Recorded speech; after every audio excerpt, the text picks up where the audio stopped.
Sorry, part two of where I left off. Just needed to change the settings to put it to never mind.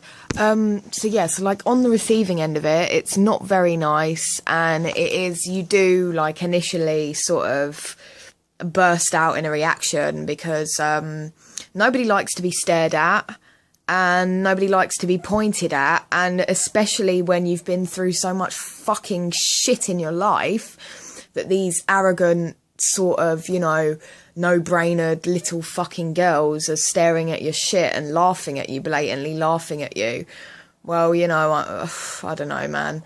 I mean, a lot of people in life have, you know, they're not living in the real world. They're living in their little cocoon bubbles and shit. They haven't actually tasted the bitterness of the real world.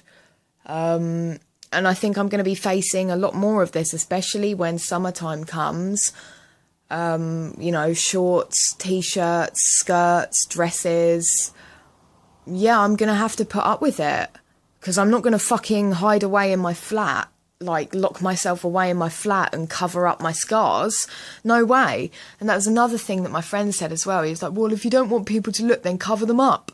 And it's like, well, you know, hold on a second. It's 20 fucking degrees outside. I'm boiling hot. I want to wear a dress. Why am I going to cover up my scars?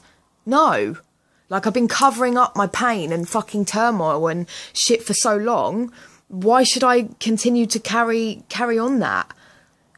I'm sorry, but if, like, you know, if them scars offend your eyes, or if they're too deep for you, you know, if you really can't handle seeing that you want to, you know, trot along in your bubble and pretend that you've never seen it, then by all means do that if you find that easier. But, you know, people do suffer in this world, and, you know, I'm just one of many.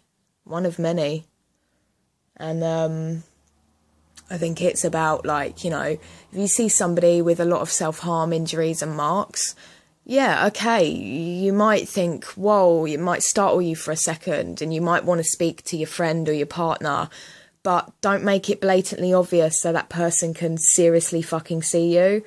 Because, you know what, when you're not feeling that great, that's a trigger. That is definitely a trigger. And I came back and I cried, like, and that crying came out of nowhere, and I couldn't really piece it to what happened.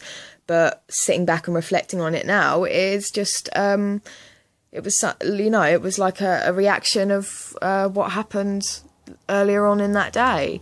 Like, it upset me. I didn't want to be stared at. I didn't want to be pointed at like I was some fucking specimen, you know. Had enough of that, being in and out of mental health wards, for fuck's sake. Don't need the public to do it to me too.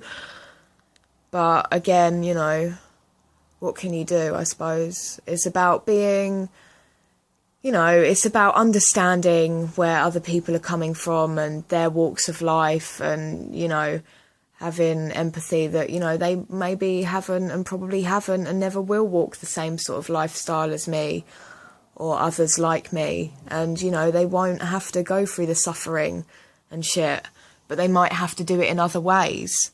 But I think, like, without draining on too much, I guess it's just about having understanding for people and not being blatant when you're niggling and pointing and staring, I guess. So just bear that in mind, people. That's pretty much it. Peace.